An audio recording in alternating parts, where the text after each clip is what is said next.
This is the Paracave Podcast, proudly brought to you by major sponsor Jack's Pale Ale, exclusively available at Parramatta Leagues Club, Shannon Cooney from Glenmore Park Realty, Bo Cook from Loan Market, BTZD, the official apparel partner of the Paracave Podcast, and the Parramatta Times, the official media partner of the Paracave Podcast.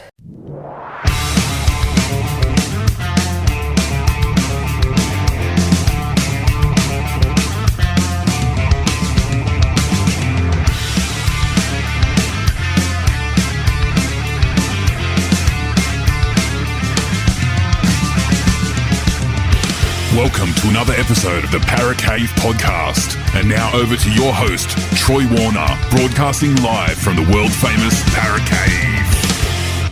And yes, hello and welcome back to another episode of the Paracave Podcast. Troy Warner here, and this is the Round 19 review podcast chat that I had with the Duckman on Pulse FM, 89.9 FM radio on Sunday night, and we reviewed round 19 of the NRL, a shortened round due to buys and State of Origin on Wednesday night. So there was only 5 games played this week, with the West Tigers playing the Sharks, Dragons playing the Raiders, Eels playing the Warriors, Rabbitohs playing the Bulldogs, and the Titans playing the Dolphins. So one really high-scoring differential game there, one high-scoring game, and a close game, golden point game, to end the round. Now, in this chat, we review all those games, when we also chat a little bit about State of Origin as well. So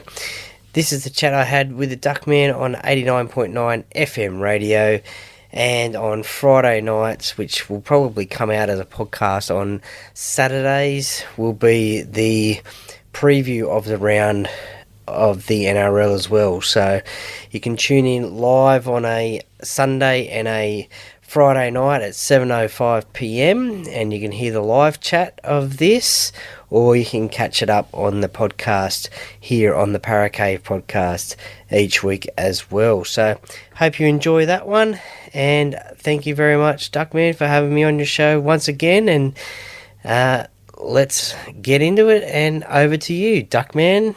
All right, welcome back here to the Weekend Sports Wrap. You're with Duckman, and we got a special guest, Troy Warner, back from oblivion after a couple of weeks not being able to get you on air. They're having some technical issues with some of our hardware we had here in the studio, and it's good to have you back on Chat Rugby League with us. Troy, how have you been this weekend? Oh, thank you very much. It's great to be back. Awesome to be back. Pretty good this weekend. A little bit of exciting football being played, but obviously disappointed with my Eels going down last night, which we'll talk about a little bit later. Yeah, so it's all right. They'll live and roll on and tick on there. I was surprised at some of the results, so we will start off here with the first game of the weekend. So Thursday night, West Tigers took on the Sharks, and the Sharkies got up 36-12. So we weren't surprised when we were chatting about this the other day. Happy that West Tigers hung in a bit. I was a bit worried that this one might be another 70. So I genuinely worried it could be, because West Tigers, they were just shell-shocked after going down 74-0 last week. You're pretty happy with how they aimed up. And what was the go with Nicho Hines having a shoey after scoring a try? What was that all about? Well, to the first part of the question, yeah, look, it was great to see the Tigers have that bounce-back factor. You always probably thought there was going to be a little bit of a bounce-back factor after being flogged 74-0, so they really sort of stood up a little bit in this game. It was 12-all at half-time, and you thought, okay, well, yeah, they're having a dig on Thursday night, but unfortunately they couldn't get away with the win, and the Sharks beat another bottom 8 side, which they're pretty good at. I think they've beaten the last 10 games, has beaten 9 out of the last 10 bottom 8 sides. So it's just those top sides that they seem to struggle a little bit with. But as for Nicho Hines doing the shoey celebration after his try, I think that was due to Sportsbet's Try July fundraiser for Daniel Anderson and Nathan Stapleton this month. I think they're giving away $5,000 to every try celebration, and I guess that was just an easy one for Nico to do. And obviously Nathan Stapleton, a former Cronulla Sharks player. Yeah, there you go. So I knew there was more to it. I didn't get the whole premise. I was thinking, I don't know why you did that. It's not going to go down too well, I don't imagine, with people. But, yeah, there's people in the NRL that weren't happy with it straight away, but I think they might be happy because now the players can't talk about why they did it because they've got this media ban stuff going on from the Rugby League Players Association. So, but yeah, it was good. I'm glad he did that. So, and Daniel Anderson, for anyone who doesn't know, was seriously injured in a surfing accident. When was it? Late last year. And now he's effectively become paralysed and is in a wheelchair and needs treatment. And having a pretty tough time at the moment too. Daniel Anderson was a good coach when he was at the Warriors and the Eels. Took them both to grand finals and couldn't get either of them up, unfortunately. Yeah, for sure. Yeah, it's hard to see Daniel in his current condition at the moment, but there's a lot of fundraisers that are going on at the moment. I think they had a lunch for him on during the week on, I think it was Thursday or Friday last week, and there's a lot of support for him throughout rugby league. Also, Nathan Stapleton as well. I think he suffered an injury in a game of rugby, I think it was, in the country areas. I think, I'm not 100%, but he also too is quadriplegic, I think, in a wheelchair. So he's doing it tough. There was a little bit of an inspiring story on the footy show this morning with Nathan Stapleton, and he's in high spirits, and he's really grateful for the life that he has now. Because it could have been pretty much sort of all over. So, and he's grateful for the support that the rugby league community is giving towards him, and also Daniel Anderson as well. Yeah, it's pretty brutal. Like, things can be taken away in like just the blink of an eye, and I think a lot of people take things for granted very often. So we do really need to support these good causes and be careful. So for everything that you do. So. Guys do think they're pretty indestructible and do things that maybe shouldn't do, but just got to be careful because it can all come to a bit of a screaming halt, and when it does, leave you wondering where you are, where you're going. So it's good to see Nathan Stapleton. He was a good player too, playing for the Sharks. Did he play for the Eels as well? I think he did, didn't he? Well, just play for the Sharks. I think just the Sharks, 61 games, I think. Yeah.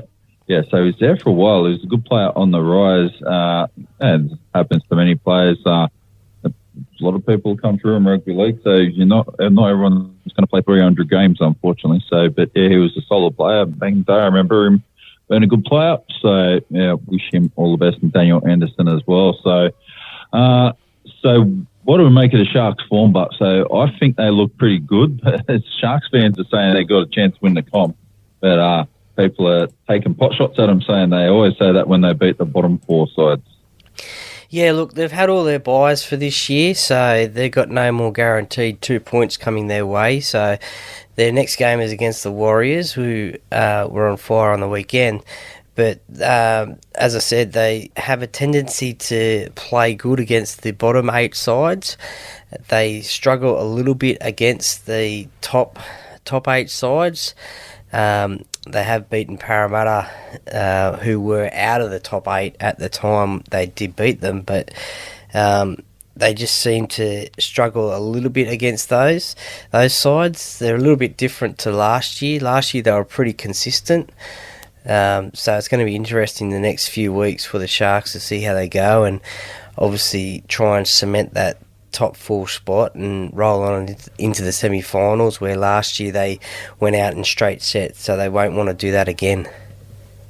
Yeah, that's right. So the other thing they've got, so there's a couple of question marks around Nico Hines at the moment in his the way he finishes off games or controls games when he's got to play against really good sides. People say, yes, he got the Dally M last year and everything like that. He deserved it. But he hasn't dominated the big games this year, and that's probably what's cost him his spot in the third State of Origin team too. So it's a bit of a rough chop, but it's a good learning curb for him. He's still only very young and still on his way through developing his game and his skills with a pretty good side at Cronulla. So they will be hoping they can do a good job when they get into the finals and don't go out in straight sets again. But I think they're building well towards the future over the next couple of years, this Cronulla team. Yeah, look, they'll be right. Craig Fitzgibbon's into his second year of coaching now in the head coaching position, so a little bit more experience as well. Obviously, Nico Hines, as you said, won the Dally M last year. Maybe teams have sort of worked him out a little bit more this year, and he's, as you said, he's not dominating games as much. But that they'll want to, as I said, want to just keep on winning games, get into that top four, and give the semi-finals another crack. Yeah, absolutely.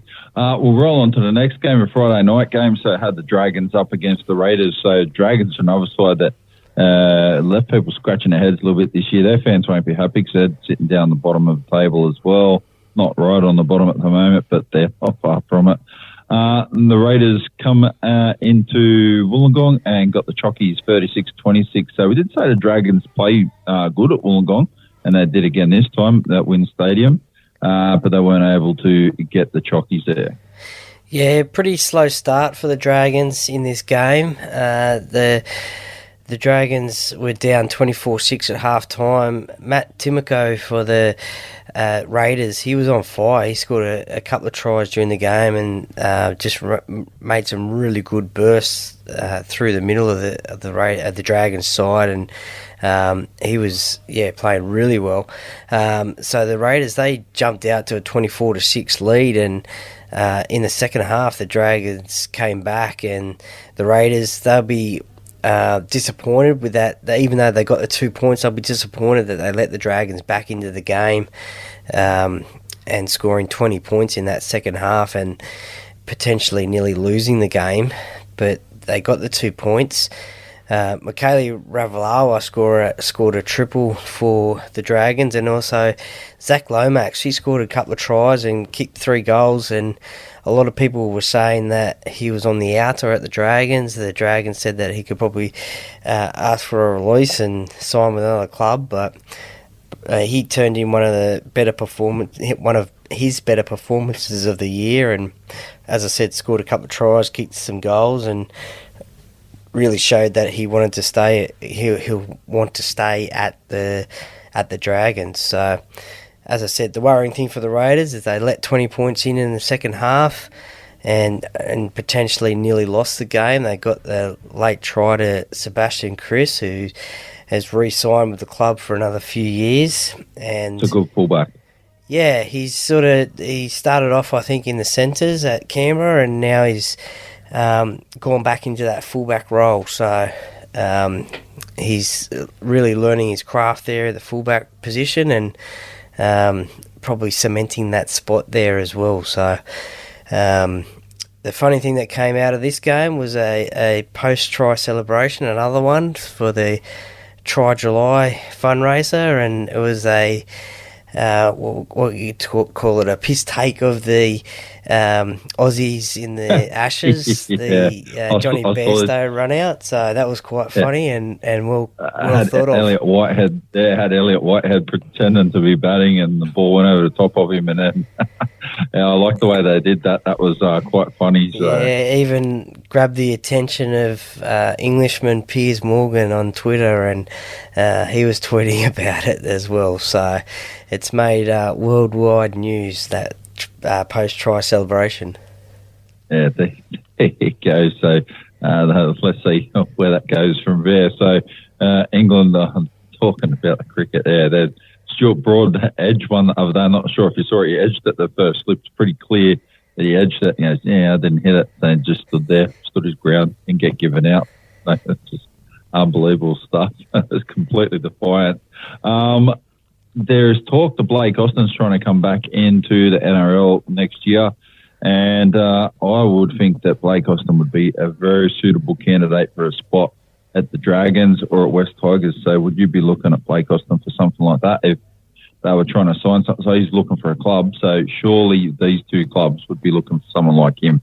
to bring in experienced 5'8" utility player, 5'8" half, playing the centres, fullback, or even in the forwards as well.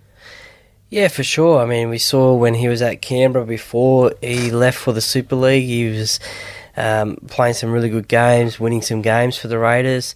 He's gone over to England, and by all reports, he's been playing some really good footy over there. I think, I could be corrected here, but I think he won the Man of Steel award over there in England. So he's really been playing some good footy, and as you said, if he's going to come home to the NRL and wants to play NRL, then yeah, definitely those two clubs that you mentioned, the Tigers and the Dragons, would certainly be interested in, I guess, signing a person of his talents. He wouldn't be a massive expended. He wouldn't be earning massive dollars, so you'd get him on a reasonable contract, so you wouldn't eat much of your salary cap. I think there was talk that maybe Kyle Flanagan might go follow his dad Shane and go to the Dragons, whether he plays halfback there or not. We still don't know what's happening with Ben Hunt, although it looks like he may leave and go to a Queensland side, which would probably be the Titans. Just have to wait and see what happens there. So, but yeah, definitely the Dragons and Tigers would be looking at probably signing him. I think the Tigers more than the Dragons, though, because now that they've lost Luke Brooks to Manly and don't really have a backup half. Yeah, that's right. So I still think they made a huge mistake letting Jackson Hastings go to Newcastle this year. I wouldn't have done it. Oh, so there must be some bad blood there or something between Jackson Hastings and Tim Sheens or something for that to happen. So I would have kept him. You could have used him right across the field, and they made an error, but never mind. They'll have to live with that. The next game, so you went to this one, the Eels versus Warriors. You're all excited about it. Were you still excited when you saw the full-time score, 46-10 to the Warriors? Yes, no, not excited at all. Look, it was always going to be a tough night for the Eels, with three of their best players out due to state of origin. Clint Gutherson, Mitchell Moses and Regan Campbell-Gillard. So it was always going to be tough.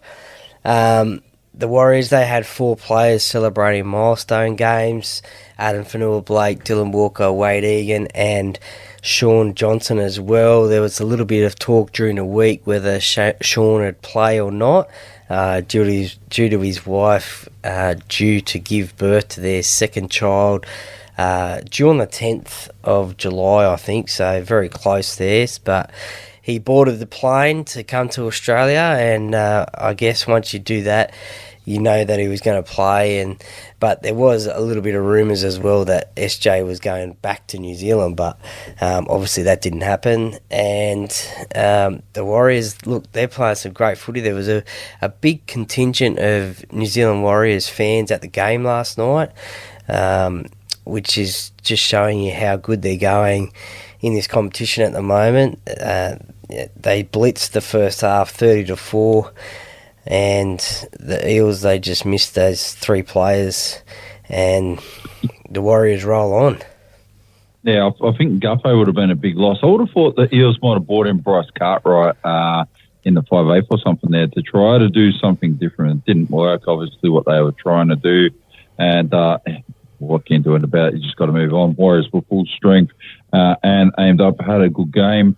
So I'm not going to sound like Father of the Year here, but when my first daughter was born, so her birthday's only the 21st is the other week. On the day she was born, I dropped my wife off at hospital, went and played soccer, broke a couple of fingers and come back. Well, my wife was still getting induced and all that sort of stuff. Didn't go down too well, strangely enough. So maybe not all the ladies who are listening at the moment, mums, are going to be real happy with me about that. But I thought, well, what can I possibly do at hospital while you're sitting here? So the doctor said, it could be at least 8 hours because she needed to get induced. Now, no, I reckon you got enough time to wait until after I play a soccer game? Oh, yeah, probably got enough time for that. Yeah, good. So I did, went and played. Maybe not the smartest thing I've ever done. Probably maybe not even the smartest thing I've ever done. And now it's on radio that I did it. But, so all got to make tough decisions sometimes. So, well, this is everyone knows. I think, it was a perfect opportunity for the Warriors to get the victory over a depleted Eels side. And They obviously thought that as well, and got the win. And look, last year in the prelim final, the Cowboys and the Eels, I think Mitch Moses' partner was giving birth, or he went away before she gave birth and missed the birth of his child. So, and obviously they went on to win the prelim final there and make the grand final. But a funny moment that came out of last night's game was Dallin Watene-Zelezniak scored a try in the corner and took out the cameraman, and the cameraman actually continued to take photos. And there's a little reel that they played on Fox during the game after that try of a little reel of photos of you see Dallin putting the ball down and then just rolling over and then hitting the photographer. But pleased to say that the photographer's all good and he wasn't hurt in that incident. Yeah, that's good. We don't want to see anyone get hurt from those sorts of things. They are going to happen sometimes because they get pretty close to the field. They need to get some of the good action pictures that they get. And subsequent consequences there, players slide into the sidelines and that sort of stuff and slide out after they score tries, and they will clutter into the sideboards and the cameramen or the actual video camera guys as well. So that things happen. What can you do about it? Would be good. I want to see that reel myself. Now, the next game, Rabbitohs up against the Bulldogs. So we didn't think the Rabbitohs would do too much. Well, they might be able to get a win against Bulldogs potentially, but the Bulldogs came out and got the win. Not the best win ever, but they still got one, which they really needed for their confidence. 36-32 against the Rabbitohs. Yeah, for sure. Another team who got flogged last week, 66-0 against the Newcastle Knights, the Bulldogs. So obviously they wanted to bounce back and show some form, and even if they didn't win the game, they wanted to be in the game. But they ended up getting the win, 36-32, and the Rabbitohs having a few players out due to state of origin really mixed it up for them, and the Bulldogs got away to a decent decent lead, and 24-12 at half time. You thought, okay, well, they're going to create an upset here and get the Rabbitohs in this game. And the Rabbitohs started to come back in the second half, and it was quite even towards the end of the game. And Tallis Duncan, he scored a great individual try right at the end of the game off the kickoff, and you thought, oh geez, they might just... Blake Taaffe, he converted, and that's what it ended up being, the final score, 36-32. But you thought in that 2-minute period, one and a half minute period, you thought maybe if they can score one try off the kickoff, can they score another one off the kickoff? But it wasn't to be, and the Bulldogs held on for a victory. And a few controversial moments through this game. Tane Milne was sin bin for a high shot on Ryan Sutton, but it took a while for it to be deemed a sin-binable offence. Obviously, while Ryan was down being treated, the bunker has looked at that tackle and then deemed it to be a high tackle and with dangerous contact with the head, and Tane Milne has been sin-binned. And also Matt Burton was taking a conversion from the sideline, and there was a green laser pointed into his eyes just before he was about to take the conversion. So we obviously don't want to see that at all at rugby league games or sporting events. So it was just an act of stupidity by someone in the crowd who thankfully got found by security and removed from the ground. Yeah, it's pretty dumb. So I saw the whole thing, seen pictures of it in the paper today. Looks bad, so I don't know why they did that. So while we're on the Bulldogs, before we roll into the last game, so our big Tino, Sul Malawi, got offered a contract, or the Bulldogs are trying to, after Laundy's throwing out some stuff. Come and play for us, buddy. We'll offer you a contract and I'll give you shares in a pub. So what do you think about that offer? That's something from out of left field. Well, it is. It's a very different one, isn't it? I guess a third-party deal there, and I guess, which good Aussie bloke wouldn't want a share in a pub, to be honest. But I think it's a very interesting one because I'm not at all 100% sure if sponsors or anyone who's involved with the club can actually try and outsource third-party deals. So that'll be an interesting one, how that one plays out. But it certainly would be an enticing offer, I'd say. Yeah, I was pretty sure you couldn't. The third-party deals, you had to do your own. It had to be completely external. So that's why the Bulldogs aren't endorsing this or saying anything about it. They don't want anything to do with this. This happens. It's been put out there now. Arthur Lundy probably shouldn't have said anything about just let it run its course.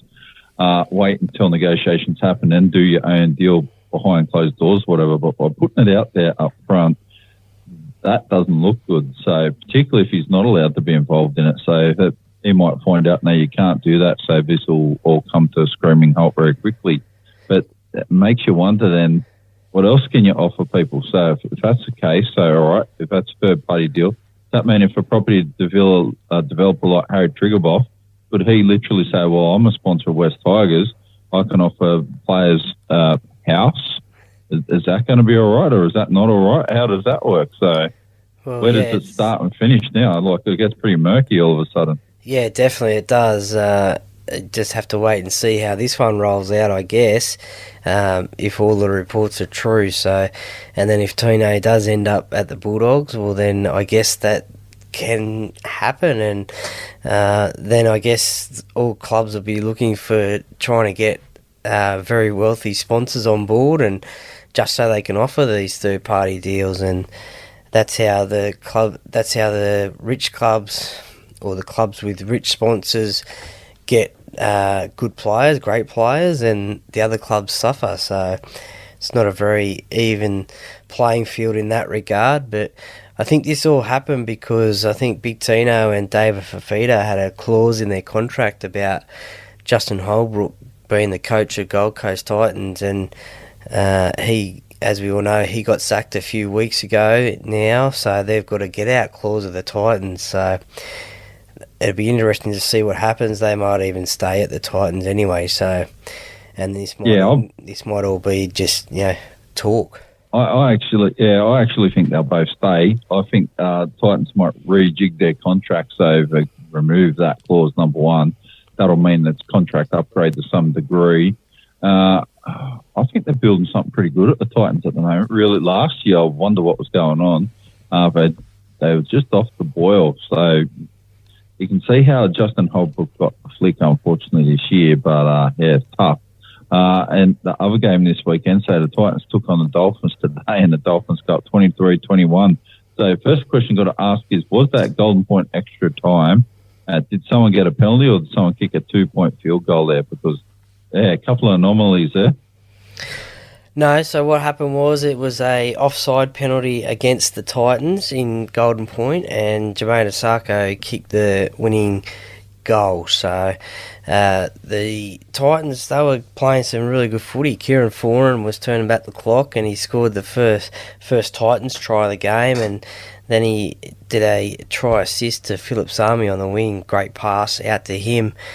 And the Titans, they seemed to be in control of the game. They were winning 14-6 at half-time, and then they just had another fade away, and the Dolphins came back. And it was like the first time they played the Dolphins, the Titans gave up a first-half lead and lost that game 28-26, and this game the same. So the Dolphins, they got into the front, into the lead there, and it ended up being 20-all at one stage, and Jermaine Asako kicked the field goal first, and then Tanner Boyd kicked the field goal for the Titans, and it was 21-all, and it went into golden point extra time, and then as I said, it was a penalty given by Grant Atkins to the Dolphins for an offside penalty against, I think it was Aaron Clark, I think.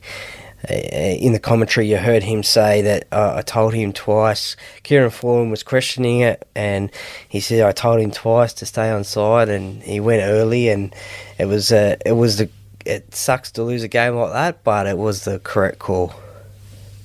Yeah, so it's tough that happens like that. So guys will infringe it because they try to play bluff with the referees, knowing that the referees don't want those games to finish on the back of a penalty, so they try to avoid it because normally they're a bit controversial. So like the one that happened last year, who was it that was running and someone ran into them and then they got the penalty for that last year? I'm trying to remember, or might have been earlier this year. So someone put a kick through, chasing the kick downfield, ran into someone and then got the penalty and they won like that in golden point extra time or however it was. Can't remember off the top of my head now, but no, I've lost it too. But look, it was good to see that Grant Atkins gave the penalty, and whether it was during the game, he would have given that penalty, and he gave that penalty in golden point extra time. So unfortunately, the Titans went down, which was a crucial game for them as well as the Dolphins as well, because in the terms of the ladder, that's no doubt we'll just talk about quickly, but the congestion as well. So and the Titans would have wanted to get that win, but wasn't to be. Yeah, so we'll look at the ladder right now, actually. So the Panthers are on top on 26 points, 193 points differential there, so they're cruising along nicely. The Sharks in second, equal on 26, 134 points differential, so they're looking good too. Broncos equal with them, they're on third, 26, and they've only got 95. So after that, the differential start to go down somewhat.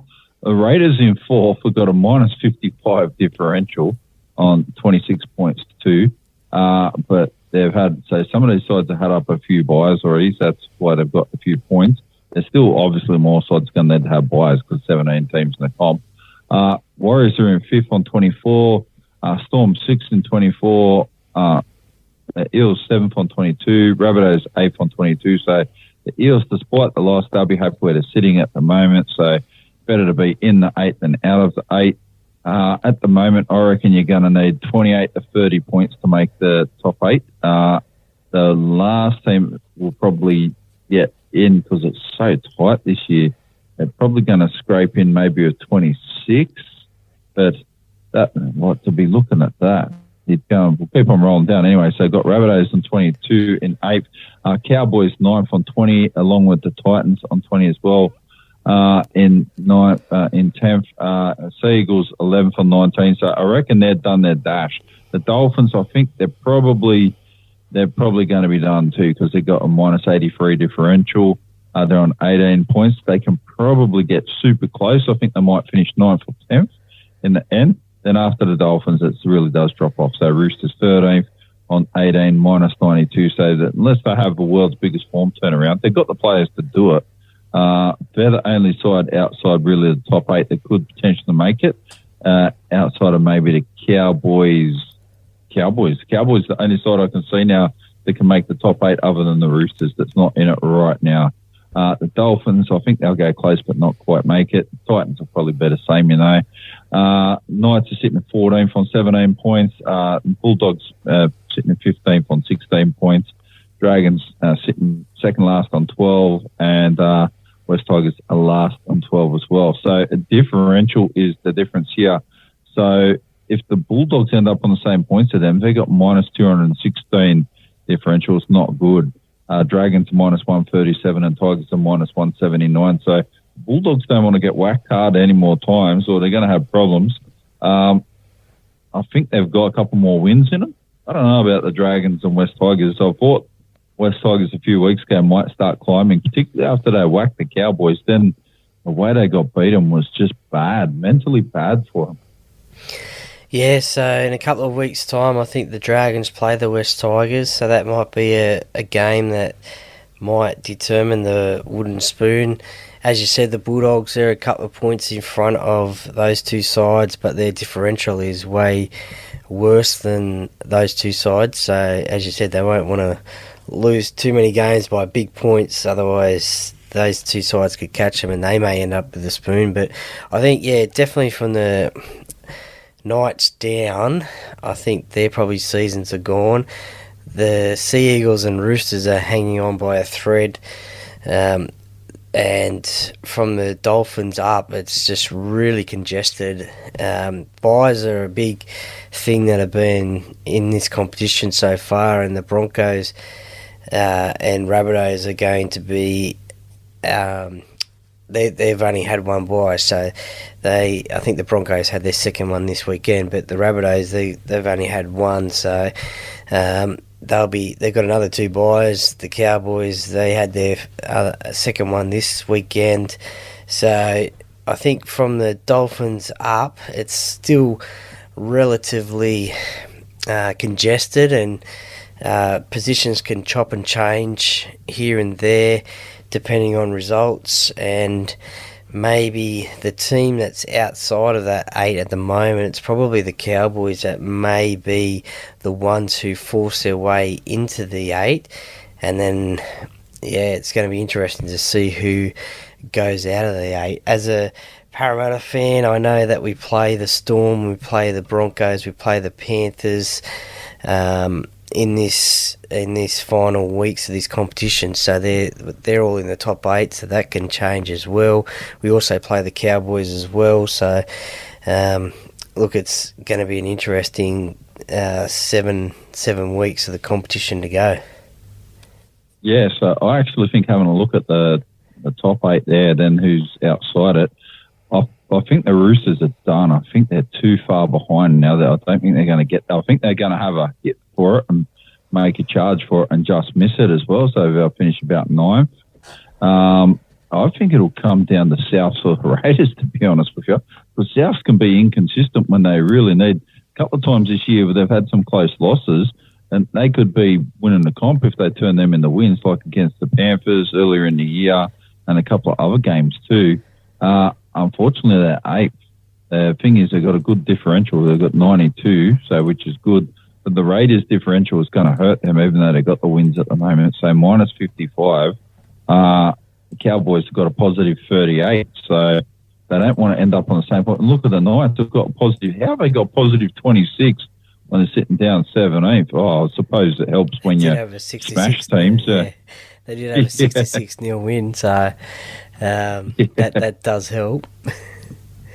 Yeah, that's what I was just looking at. Like, how are they doing that? So they've been on the wrong end of the ugly stick a few times this year, so we'll just see where that all goes.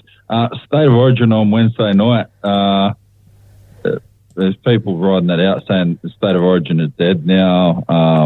The game, I don't think they sold all the tickets out yet still. What are you reading into it now, Troy? Do you think New South Wales can pour out of the fire? I brought it up earlier in the show. People are still saying they don't know what Brad Fittler's doing with the team. Is he picking a team for now, or is he picking a team for the future, or is he just a bit confused about what he wants? Well, I think it's probably a little bit of both there. I think obviously Cody Walker, he's 33 now, so he may have only a couple of more years left in the game. He might want to play forever, you never know, but he was a late bloomer in NRL, started at about 26, so he may have a couple of more years in State of Origin to go. But someone like Bradman Best, who's only young, he's probably picked him for the future. He has been earmarked in previous years as a potential Origin player. I think he starred in the under-19s and under-17s, I think, State of Origin. So he has been noticed by New South Wales for a long time now, so he gets his chance. So you'd like to say that he would probably be a future Blue as well. So look, it's an interesting side. I think I'm still not sure why Clint Gutherson has been picked. I don't know where and when he's going to play in this game. I don't know whether he's just been picked for cover for an injury to outside backs, because they've had a lot of those in the first 2 games. So I don't know whether he's there for that, because he can cover a lot of those positions. So it'll be interesting to see how Brad Fittler uses Clint Gutherson during the game. And look, the Blues, they're just playing for pride, I think. They don't want to go down 3-0 to Queensland in this game. They're playing at home in front of their home fans, which I think will be a pretty sort of reasonable crowd. I'm not too sure how ticket sales are going, but I think they'll have at least 60,000 there, 65,000, maybe nearly 70, you don't know. So there might be a late surge on ticket sales, even just for rugby league fans just going to the game and watching an Origin game, because it's not every day you get an opportunity to go watch an Origin game. So hopefully there's a decent crowd out there supporting New South Wales. They've had a tough series, and hopefully they get the win. For Queensland, they'll be wanting to get a series clean sweep. I think the first one, it'll be in 13 years, and probably something a lot of these players haven't done before, obviously. And Coach Billy Slater, he was involved in a couple, I think, and he'll want to get his first one as coach. So they'll be fired up for a big game. They don't have the best of records in Sydney, but they'll be wanting to try and get that. They'll go into this game as favourites. So, look, it's going to be interesting, and then that'll be State of Origin done for 2023. Yes, right. I'm looking forward to the game on Wednesday night, so I reckon there's going to be a bit of biff. Need to see it. Maybe from Corey Horsburgh. Yeah, 100%. Someone's going to take his head off, so and he'll probably take someone else's off as well. So, expecting to see a few guys fire up and go out and show what they got. New South Wales, if I was a Queensland guy, I'd be needling the New South Wales players too, going, oh, you got nothing, you're going to lose 3-0 at home. This doesn't mean anything to you. Origin doesn't mean anything. If I saw Andrew Johns, I'd probably be needling him a bit about it too, just because you can see it burned him up hard. Yeah. When Queenslanders talk about passion and spirit and all that. And did you see Billy Slater? I watched it the other day. I showed a highlight go on the footy show. I don't know who he was with. He goes, oh, hey, Joey, did you patch up your relationship with your brother yet? And then I started laughing at him and that stuff, and just wandered off. And he was just stewing hard. So yeah, I think that was Cameron Munster, I think. Yeah, they ripped it up him anyway. So he didn't like that. Anyway, what do you got coming up on Paracay Podcast this week, Troy? Yeah, so I've still got the Russell Bowden interview running this week up until Thursday. So 1999 Premiership winner with the Melbourne Storm and former Queensland Maroons player. This week I'll have a tipping podcast come out. Not that you'd want to follow them, because I got 3 out of 5 this week. So that was the Saturday night was no good for me. The previous week it was Friday night, then this week it was Saturday night. So it is a strange anomaly for you this week. All 5 home sides lost. Okay, well, there you go. There you go. Yeah. That is very strange, and probably very rare too. So there you go. Maybe my tips on Sunday might not be right next week. Who knows? I've gone Friday, Saturday, so maybe Sunday. But yeah, tipping podcast will come out. I'll have a game day preview for the Eels and Titans game with special guest Liam Flanagan from Triple M Brisbane. He's a big Titans fan. And I'll have Tommy Leroy Lars come out on Thursday. Yeah, Liam Flanagan is a top guy. I listened to him when he was doing the rush hour in Sydney, and Mark Guy is very good. I look forward to that. And Tom Leroy Lars, he'll be a good chat as well. Troy, thanks for your time tonight. It's great to have you back on air again for the first time in about a month now. So look forward to having you on again next Friday night, and we'll be chatting to you again throughout the week. Not a problem. Great to be back, and great to see another weekend of footy, and just can't wait for this Origin game. Origin is a great brand of football, whether you're winning or losing, but let's hope the Blues get a victory. Yeah, absolutely. Bring it on, New South Wales. Let's smash the dirty Queenslanders and send them back where they came from. All right, I'll chat to you on Friday night. Thanks, mate.